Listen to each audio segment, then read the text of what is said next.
Brave presents Me and My Shadow Mark IV, a Paranoia actual play podcast.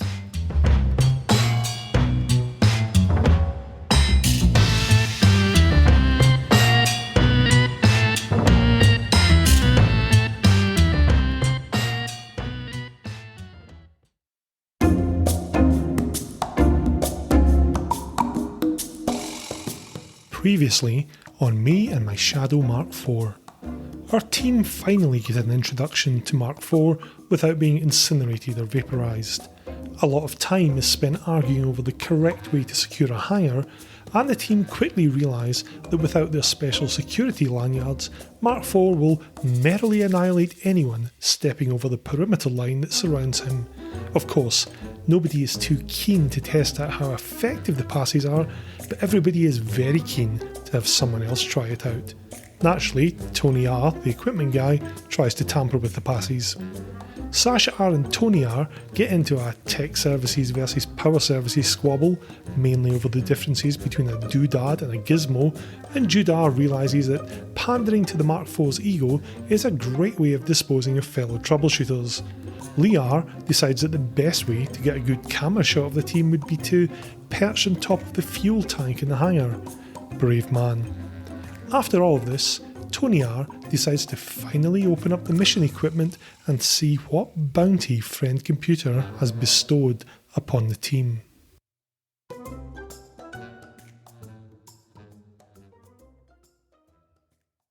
So, Tony, you open up the crate. It's a standard sort of seal on the top. Oh, interestingly, while this is happening, Lee, you notice just down below you that Sasha seems to be straining somewhat, and his face goes really, really red. His eyes roll back at his head, and then he collapses.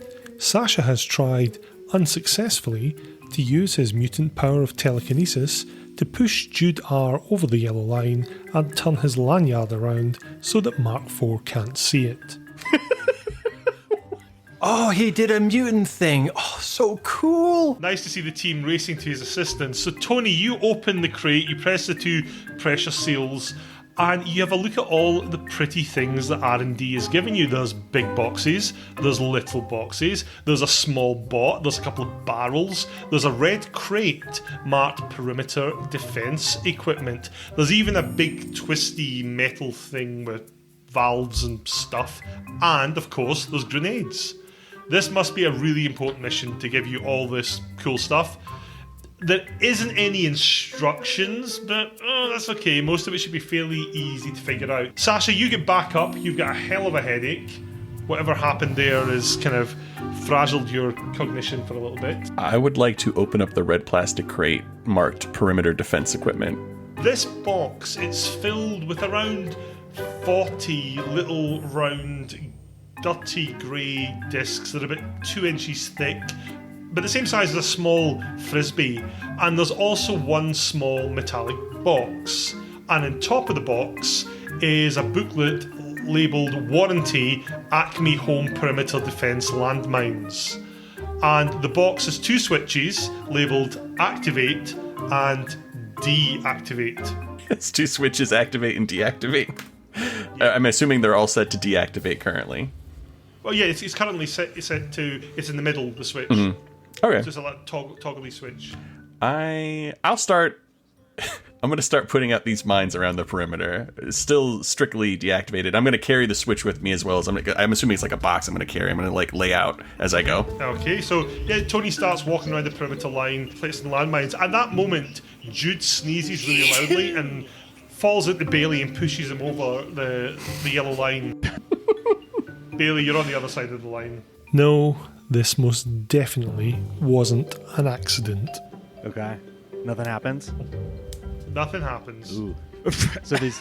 Sorry. It's the chemicals over there, the cracks. I think some of the things have aerosolized, and it's aggravating my nasal problems, along with my high blood pressure. I have a whole cavalcade of things going on that Friend Computer has seen fit to medicate me for. Bless you, Jude. And he reaches into his hygiene pack and grabs you like a wet wipe for your sneeze. Thank you so much. That's so kind, yeah. And I wipe my nose. I step across the O-line. Okay, yep, nothing seems to happen. In fact, actually, can you roll me a d20? 6. Ooh, a 6. Okay, that's fine. I think Bailey now is just gonna take a lap around this Mark IV. Jude will follow him diligently. Just excited to be with his new friend. Yes, so the Mark IV is absolutely enormous. The big treads underneath it are bigger than most vehicles than you've seen. And as you walk round, you can see some of the gun turrets seem to follow you, but nobody's getting vaporised just yet. Bask in my majesty, pathetic meat sacks. Oh, we are. Is Sasha alive, moving at the bottom of these tanks? Yeah, I'm fine. I don't know what happened.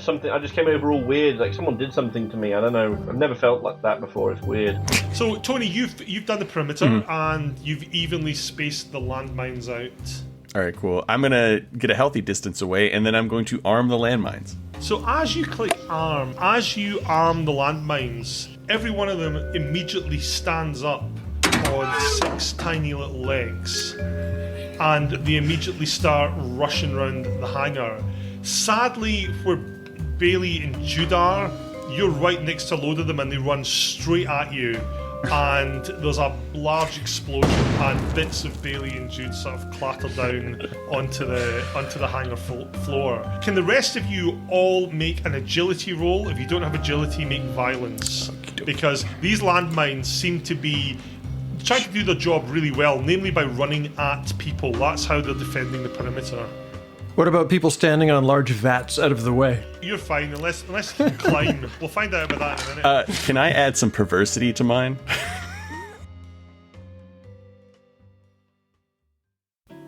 Clearance ultraviolet. Rules. Can I use perversity? Hey, we're meant to be a family show. What's this all about?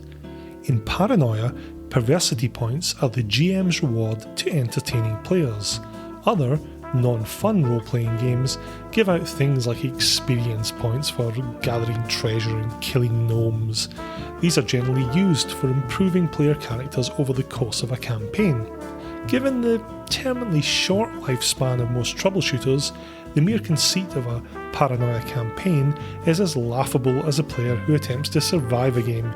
Therefore, some other tool is needed for a Paranoia GM to condition their dancing monkeys, to inspire their players. Enter perversity points.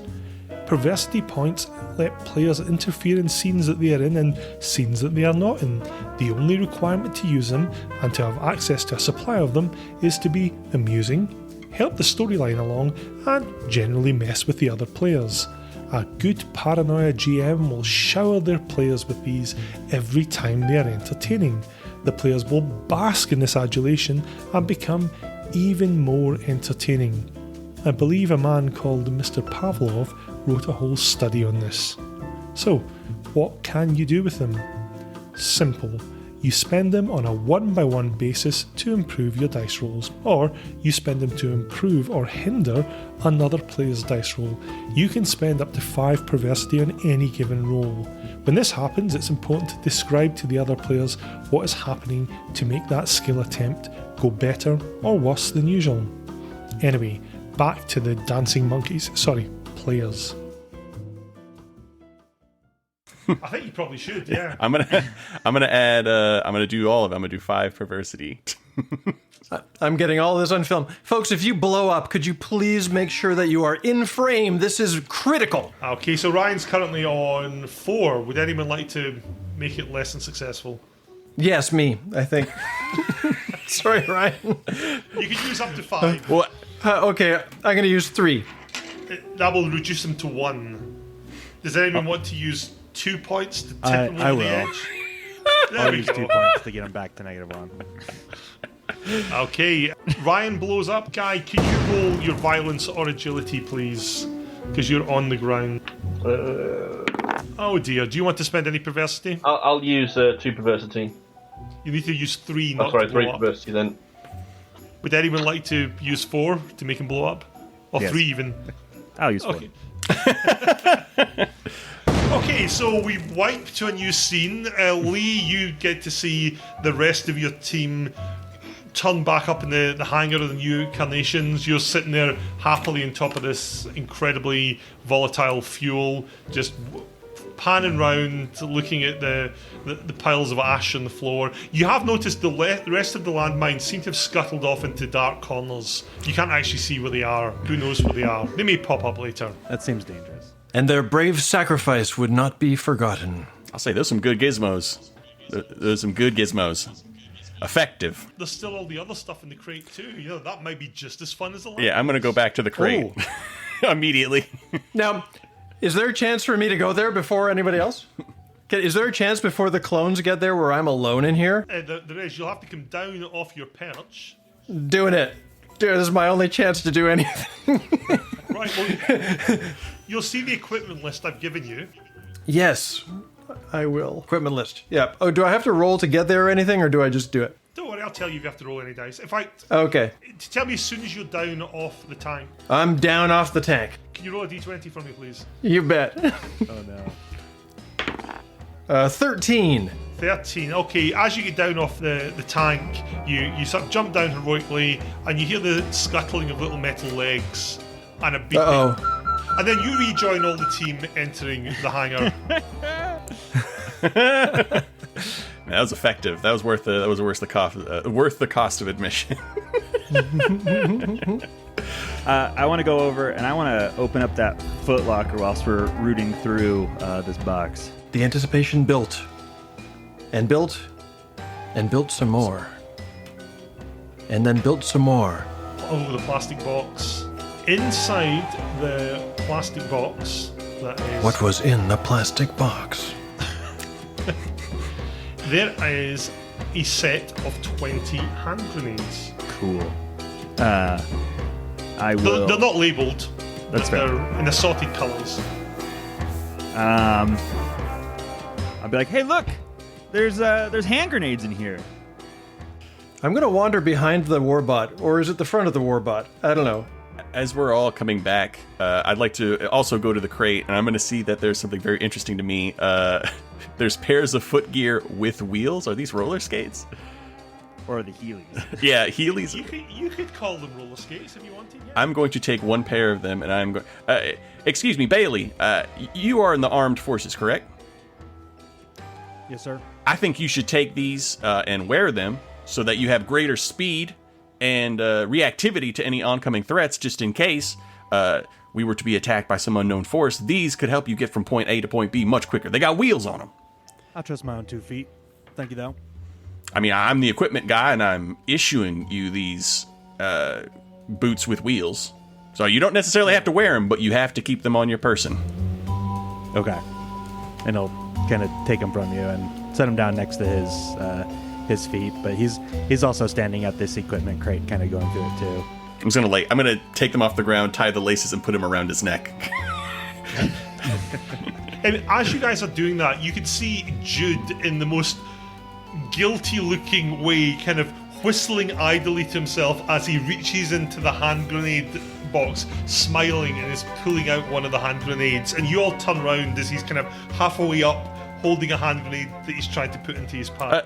Excuse me, leader. Have you formally requisitioned said grenade? Oh, no, what I was doing was making sure everyone was on point here. So, obviously, that wasn't very sneaky, like whistling out loud. But the fact of the matter is, at any point in time, someone, somewhere, just may, be trying to steal one of these, and I'm glad you're all on point. I will say that was not what I was equipped to issue with. I'm going to reach in and I'm going to give him a plastic doll with a green suit. This is what you've been requisitioned. I'm pretty sure this will do you fine. It will. Thank you so much. I do very much appreciate this. You're the best. So you hold it?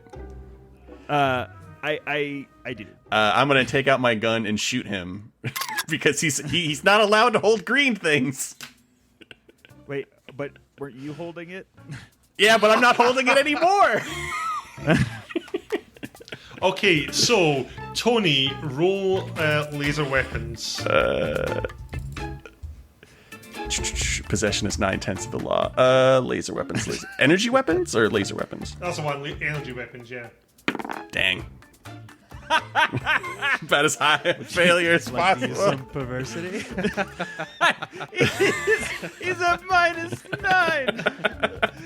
You're like, you're not supposed to hold green things, and it gets stuck and you shake around. Yeah, so you whip out your pistol very dramatically and just like fire it over your head with more enthusiasm.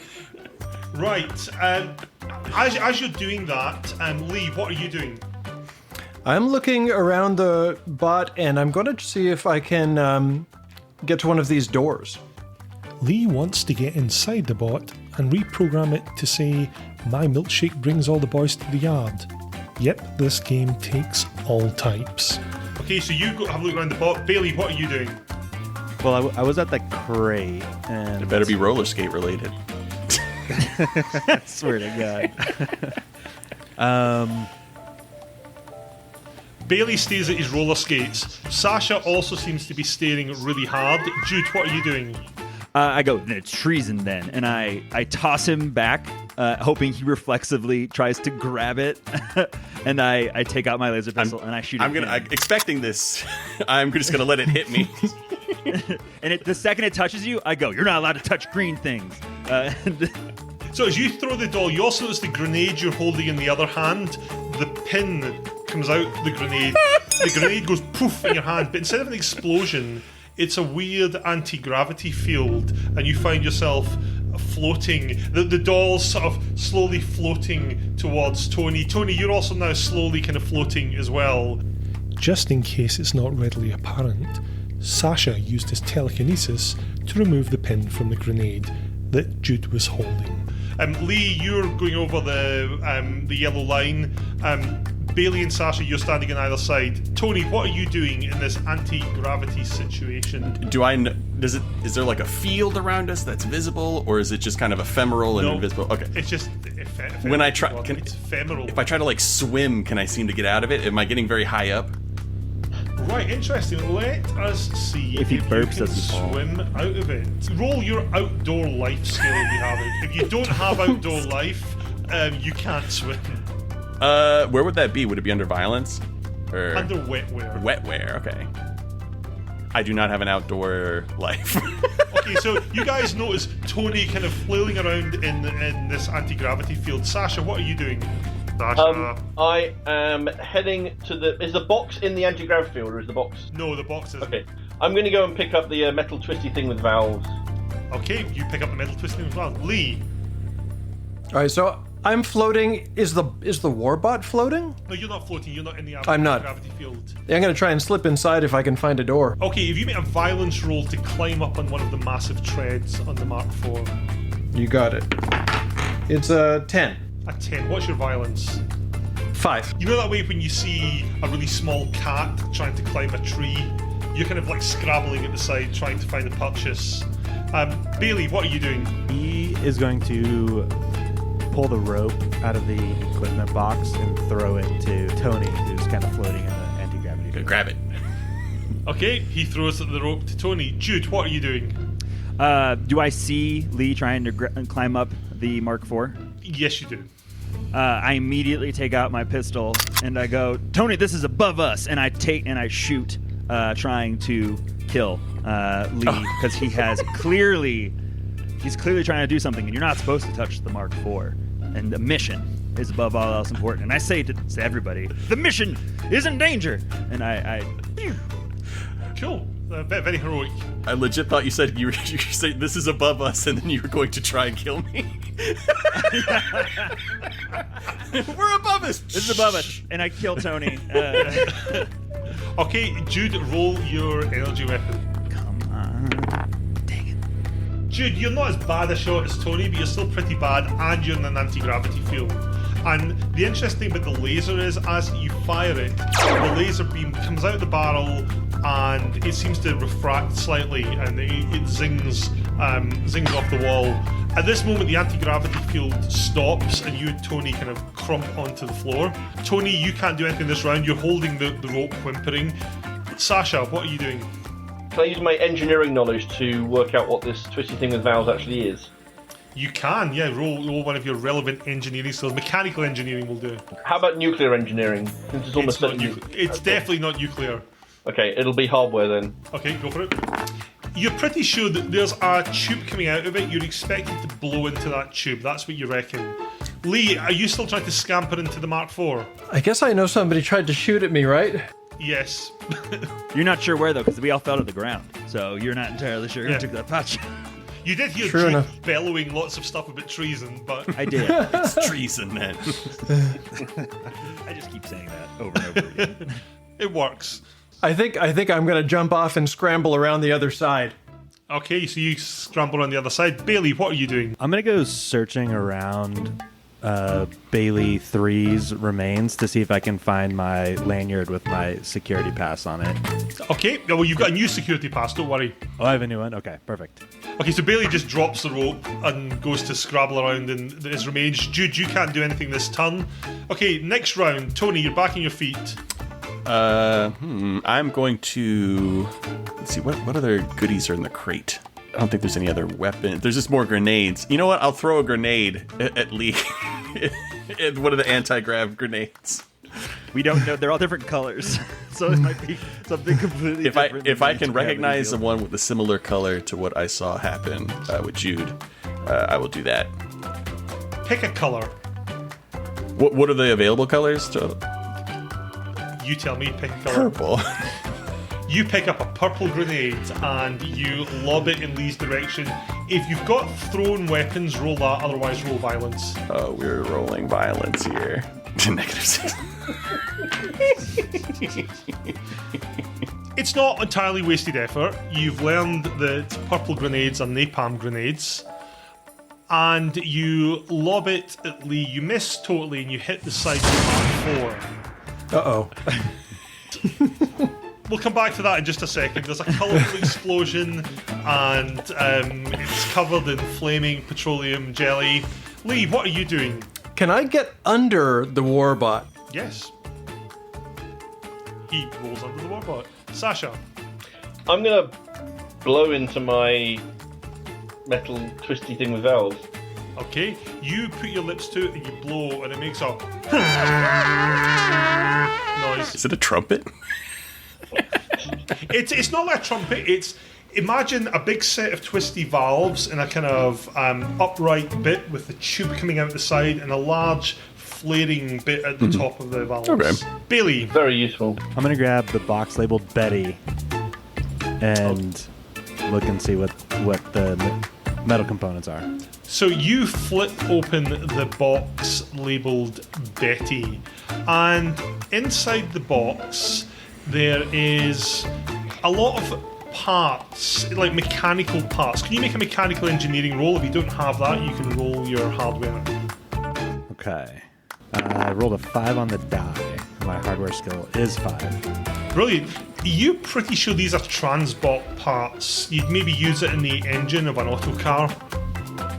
Okay. Okay, and Jude, finally, what are you up to? I see Lee go underneath the Mark IV, and I just simply say, Mark IV, in your brilliance and greatness, would you mind turning so I can just marvel at the very beauty of you on all sides as you turn round and round? Because seeing only one aspect of your glorious chassis is just not enough. Well, as you say that, coincidentally enough, the Mark IV, it does speak. Traitor detected. Its Gatling guns open up and Tony R is shredded.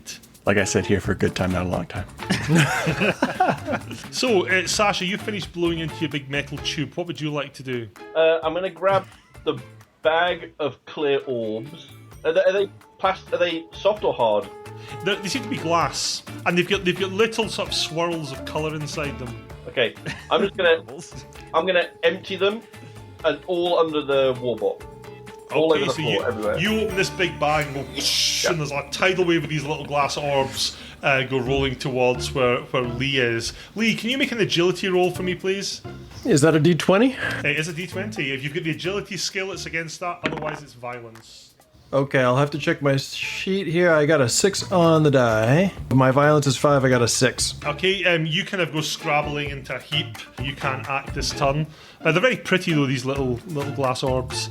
Bailey, what would you like to do? I'm going to root through the grenade box and just grab 3 different grenades. Excellent. Any particular colours you would like? I'm going to do whatever color the anti-gravity one was, the purple one, and a red one. So what colour was the anti-gravity one? Black. A black one. Okay, excellent. So you've got a black, you've got a purple and a red. Excellent. Jude. Whilst he's scrabbling, I'm gonna try and line myself up so I can see underneath where Lee is. I'm going to give you a bonus to him because he's scrabbling people easy. Perfect. You get +2 to your success levels. Dang. So many negatives. Jude really wants me dead. Jude wants me dead so bad. Would anyone like to spend any perversity here? I will spend, because I have a +2. Yep, so you're on -1. So I'll spend 1 perversity. Okay, with 1 perversity, you'll need to spend actually another 3 because everyone's got reflect armor that reflects the lasers back. I only have 2 perversity, so I'm not going to spend any perversity. Anyone like to make this a kill shot? Nope. Okay, no one loves a team leader. So you zap, and it kind of ricochets on the underside of the Mark IV. Now, does it hit the Mark IV? Jude, can you roll a d20 for me, please? Oh, God. 12. It ricochets off, hits the Mark IV. Mark IV responds in kind with a blast from the Gatling gun. You are vaporized. Sasha, what are you doing? I think this is all getting a little bit crazy. I'm just going to retire down to the... I'm going to go and stand in the doorway marked C at the bottom of the map. The doorway marked C. Okay. Lee. If there is an access hatch on the bottom, I'm going to use my camera light to see if I can find that and get inside. There is an access hatch. It's got one of those hashed black and yellow lines round it. It's got a radiation symbol on it, and it's marked danger, do not open. Okay, I open it. Okay, you go to open that. As you touch it, there's a massive jolt of electricity goes through you. And you know how people often talk about the electric chair's inhumane because it takes like ages to kill someone? Well, Alpha Complex has refined that. This does not take ages to kill you. You are literally fried like that. So with that, Bailey and Sasha, you are left alone in the room. You see the sad bloody remains of Jude on the floor, the sad bloody remains of Tony on the floor, the slightly charred remains of Lee underneath the warbot, and you're alone in the hangar. Bailey is going to look to Sasha and say, "Filthy mutant, now I got you all alone." And he pulls out his pistol and takes a shot.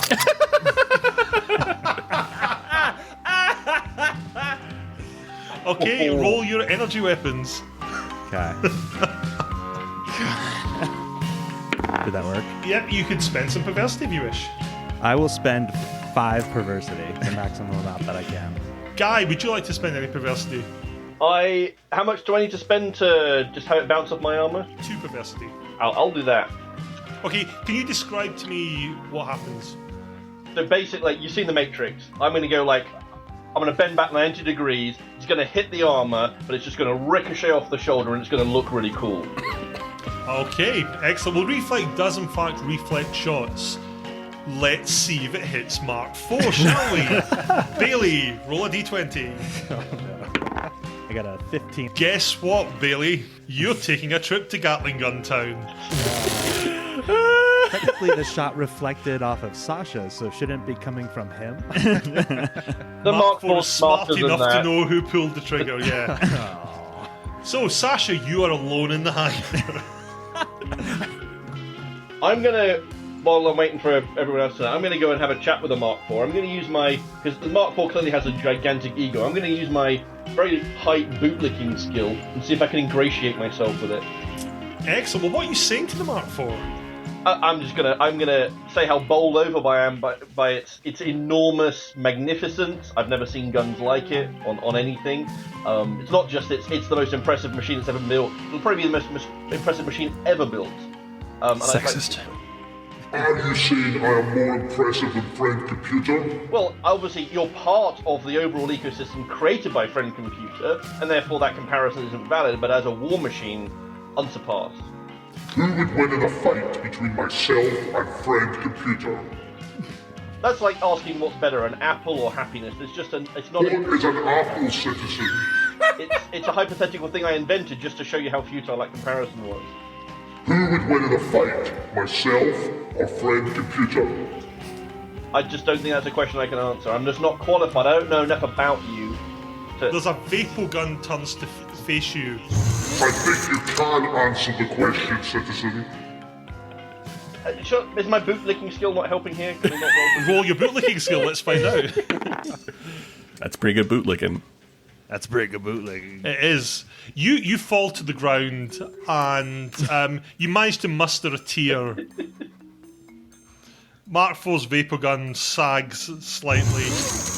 On your feet, citizen.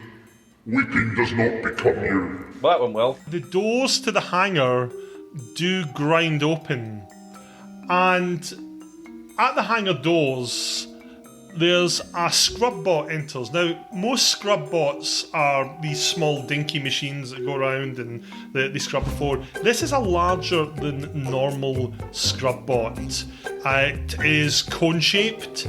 It's maybe about 1.5 meters tall. It's got a pair of treads, and it's got 4 main arms. And it's got plus various kind of secondary appendages that may emerge from various openings on its side. And printed on the side of the scrub bot in very large block letters is extreme danger. And above this is a radiation symbol. Now it comes in and it starts doing laps around the perimeter of the hangar. The rest of you turn up at this point. I want to walk in and wave at the warbot and say, "Oh, hi, Mark." Oh, hi. Ryan got it. Yeah, I got it. I did not hit her. I did not. Oh, hi. I would like, seeing that there's a radiation bot, I'm going to pop over to the equipment, and then I see that there are, I think there was something about radiation, right? There are radiation sensors. Yeah, I'm going to go for the small box labeled radiation indicators, and I'm going to open it up. So there's 5 of these. These are small badges. Think of like, the Star Trek communication badges. And they've got a series of lights in all the colours of the security clearance. And currently the red light is lit. And it's got a little speaker on it. And there's a button you can press next to the speaker. I'll tap the speaker button. And a little voice speaks from the badge. Excuse me, citizen. Are you violet clearance or higher? No? Then you're receiving acceptable amounts of radiation. Oh, that's good. That's great. I reach into the box and I grab the small little bot. And at that same time, I'm going to look at the chronobot on my wrist and see if I can't jar it awake to see how much time has passed, or if it's been announcing stuff in the background. Okay, so as you press the button on the chronobot, it sort of unfolds and it beeps. Only 15 hours till deadline. Awesome. Now this little bot you're holding, it looks a bit like, do you remember Pixar used to have that little light thing that would boing into the logos and it would turn around? It's like that but all folded up. It's like a little lamp stand. There's legs and there's arms and it's got what looks like a light bulb inside its head. And there's a button to turn it on. I press the button. Okay, as you press the button, the bot unfolds itself. I am Mikey 4. You are the photographer. Yep. And it's standing there in your hand, just kind of looking its little light bulb face in your direction. Mikey 4, it's just, I am so pleased to make your acquaintance, and I'll press the button again, maybe to turn him. You press the button, it makes a clicking sound, and Mikey 4 excitedly puts his arms out and goes, Lights! And this thing flashes in your face. You lots hear Jude shriek and fall to the floor, covering his eyes, and Mikey it just starts doing laps of the yellow perimeter, waving its little arms. Meanwhile, speaking of perimeters, the scrub bot appears to have completed its first lap of the perimeter, and it's now moved over to the large fuel tanks and its side opens, and an appendage comes out. It looks like it's, you know those things that used to buff the floors? Or like an angle grinder? It looks a bit like that, and it looks like it's going to sort of shine up the side of the slightly cracked tank. Excellent. Well, that's good, because they are a bit dirty. Unknowing, I don't know anything about the condition of the tanks. Seems fine to me. Yeah. It starts spraying, looks like cleaning fluid over the tanks. There's a whirring noise, and this thing touches the surface of the tanks and it starts buffing it. There's a few sparks. What the hell? I'm gonna shoot the cleaning bot Excellent. because I know the state of the tank. So roll energy weapons. Yay! Gonna walk down to. So you fire at the bot. Now you miss, and you hit the tank. The water tanks, yeah. The fuel tanks, The yeah. water tanks. Yeah, that's what that C6H14 means. There's a sort of fizzing sound and a vaguely kind of chemically type smell. The bot swivels its head in your direction Stop shooting at me, backslide. and then swivels its head back, keeps buffing the tank. I'm going to, again, check the radiation meter. Are you violet clearance or higher citizen? No. Then you are receiving acceptable amounts of radiation. Everything's fine so far. Jude, you're back on your feet. You're seeing kind of black spots every time you blink. So I heard the bot say that, right? Yep. I would like to use my con games to talk to the Mark IV and be like, "Did you hear what that robot called you? That I don't even know what that sign means. Such a resplendent warbot as you, being talked down to in such a manner by a cleaning bot." Roll your con games. Hey! Wow. I'm quite the con man. Agreed. I am far superior than any cleaning bots. Remove this thing from my presence. You heard him, cleaning bot. You better get moving. I have an assigned task for the computer. I'm just saying, you hear that, Mark IV? He won't leave. Then make him leave. You are my servants. You know, that's fair. I'm going to grab one of the grenades, let's say red. I'm going to lob it over to the tank where the cleaning bot is. Okay, roll either your thrown weapons or violent. I don't have thrown weapons, so that's bad. Oh god. There's been a lot of negatives being rolled. Okay, fun fact. The red grenades are smoke grenades.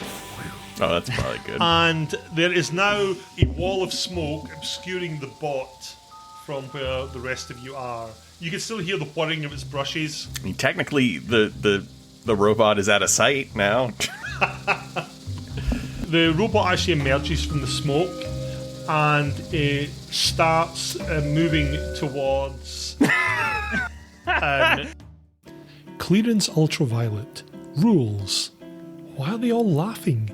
Is the prospect of a scrub bot moving out of smoke really that funny? No, it's not. What is funny is the amount of notes that get passed around in Paranoia. In traditional tabletop play, it is customary for players to frantically scribble on a piece of paper when they want to do something underhand, and then pass it to the GM, all the while making the most pathetic pick-me doe eyes imaginable. The GM in turn will often pass them notes back. Sometimes the GM will simply pass people notes saying things like, "Nothing interesting to read here," before winking at the player. It helps foster that warm, cuddly, paranoid atmosphere among his fellow troubleshooters. Online play, though, is different. Obviously, there are no physical notes. Instead, our players are using the Whisper feature of the Roll20 virtual tabletop to send the GM all their nefarious doings. The fun thing about this is that whilst the other players can't see the notes being passed like they would at the table, what they can see is the entire message of the troubleshooter sending it uses the wrong syntax. Now, the ruling I made right at the beginning was that if you use the wrong syntax and your message goes to everyone, then guess what? You've gone and made everyone aware of whatever sneaky thing you were trying to do. Lee has just learned a valuable lesson, namely that the syntax for the Whisper command is /W and not W/.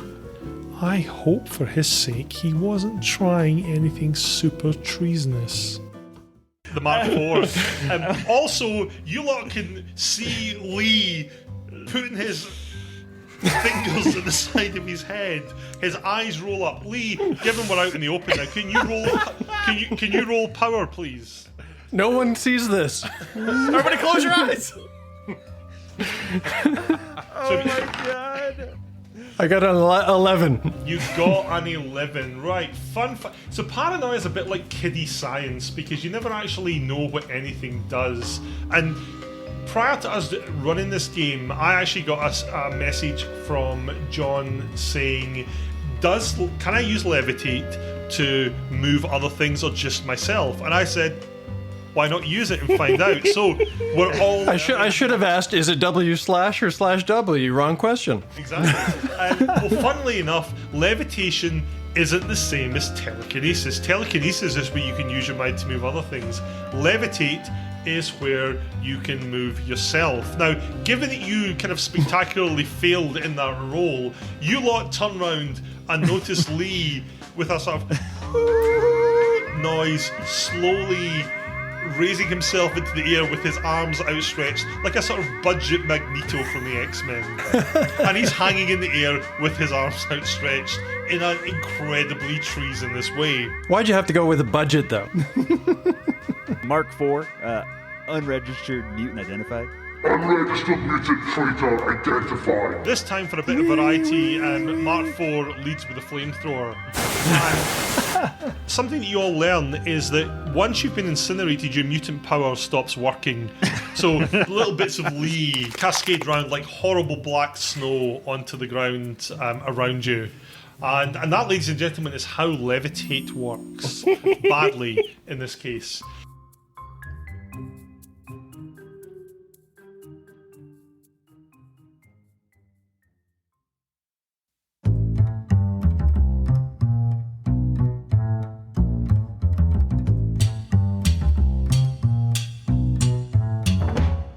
Thank you for listening to me and my Shadow Mark IV, a Paranoia actual play podcast.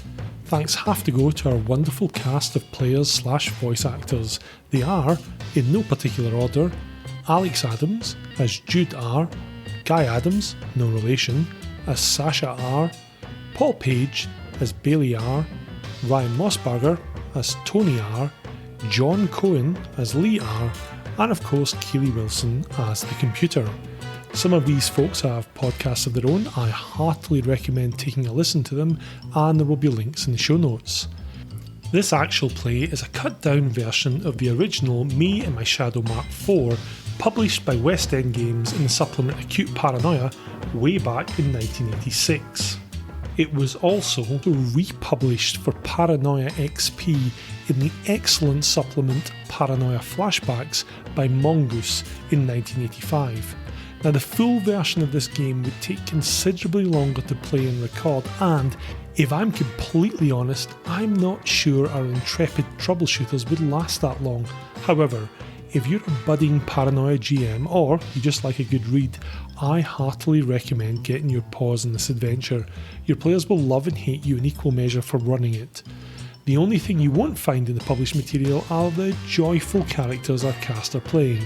I'm afraid they're all the product of my own rather fevered mind. These actual plays are a regular addition to the Roll to Save lineup, with new episodes appearing every month. We hope you enjoy them. In fact, we've had good feedback, so that's why we've chosen to do another one. If you would like to get in touch with us, please find us on Twitter at SafePodcast or email us at roll.2.save.pod@gmail.com. You can also find us on Facebook by searching for Roll to Save.